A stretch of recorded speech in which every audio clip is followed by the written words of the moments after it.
Hi, this is Emily Wren with Yahoo Esports, and today I am here with Phoenix One's victorious top laner, Zig. Okay, so first of all, congratulations on the win. How are you guys feeling? It's just a relief, I guess. We didn't really know what to expect coming into the Dignitas game, so and our practice week was like just really stressful. Like we play like 7 games a day, just 5 straight, then 3 straight or 2 straight usually. So all week it was just like pretty stressful. Like tensions were pretty high, and if we were losing scrims or something, like the mood and atmosphere would definitely decline as well. Or I mean, it wouldn't decline that much, but it's just like we put a lot into today, I guess. And yeah, I'm really glad that it turned out the way it did and that we triumphed today. Yeah. Because they were kind of riding this high and you guys had a rough last week. I guess in addition to the extra practice, was there anything special you guys did to specifically prepare for Dignitas? Nothing really special. We didn't really have a good showing in our last week of LCS either. But yeah, it was just practice as normal. We had a longer time to prepare, so there was like a larger gap between the last time we were on stage and now. So we were all everyone was just practicing hard and just scrimming. Nothing special, I think. Okay. In terms of how you kind of attacked them today, I noticed you guys went for a lot of 1-3-1, like kind of splitting pressure on the map after laning was a little bit over. Did you specifically, again, prep this for Dignitas, or was there a reason why you kind of defaulted to that split pressure? I think it just turned out that way because of how we drafted. I think we had Shen the block one game, and that's like, you don't really need a team fight at all. So yeah, we just played the map how our composition was best. And yeah, the last game we had like Fizz versus Nautilus too. We should have 1-3-1 a bit more, but I made a mistake early and I lost like priority in my 1v1, so it took a little bit more time before we could get set up to do that. And I think most of the games, just the reason we won was because our bot lane like got big advantages, and then we just played the map really slowly through bottom. So like even in the last game they broke tower like before 10 minutes, I think, and then we just kept rotating around kinda, and yeah, just the game ended slowly. Okay.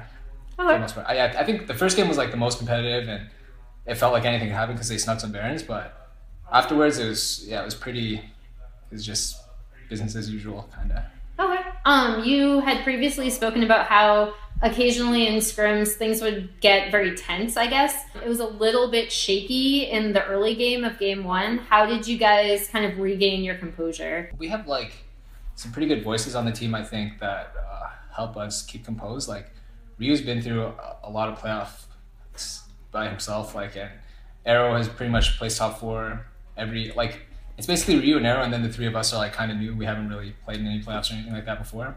So yeah, the game slowed down. I think nearly invaded and got caught too. So we caught back up just with some of the mistakes that they made. And yeah, I think we just had like a better 5v5, and our carries were also really fed too. So it's kind of skewed, like I think how the games went, or just we got a lot of advantages just from lane phase. So we made good team decisions as well, like usually like canceling backs or trying to trade sides of the map or something. So there wasn't like too much team fighting, which I think is the most like controlled way to win a game, kind of like if you don't really give the enemy the chance to like come back through some 5v5 that could go wrong or something, then yeah, it's good. And so yeah, I don't know, I think Ryu like really stepped up the series too. Just his voice is like really big in game, and it's like if we're getting too high fee in comms or something, he quiets us down and calms us down. So yeah, it felt a lot easier than our practice was, which I think